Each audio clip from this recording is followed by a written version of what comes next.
দেখো, একটা মানুষ সর্বোচ্চ 21 দিন না খেয়ে থাকতে পারে, একটা মানুষ 3 দিন পানি না খেয়ে থাকতে পারে, একটা মানুষ 3 মিনিট সর্বোচ্চ শ্বাস প্রশ্বাস না নিয়ে থাকতে পারে।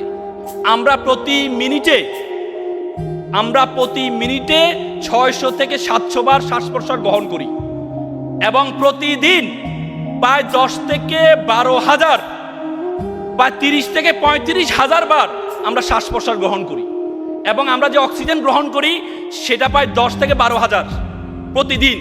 সে অক্সিজেন থেকে মাত্র 500 লিটার পিওর যে অক্সিজেন আছে সে অক্সিজেনটা আমাদের ফুসফুস গ্রহণ করে নেয়।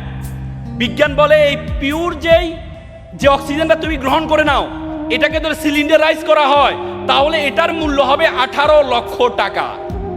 তার মানে আল্লাহ তাআলা প্রতিদিন তোমার পিছনে 18 লক্ষ টাকা খরচ করছেন, প্রতিদিন 18 লক্ষ টাকা খরচ করছেন। এরপর তুমি বলো তোমাকে আল্লাহ তাআলা অনর্থক সৃষ্টি করে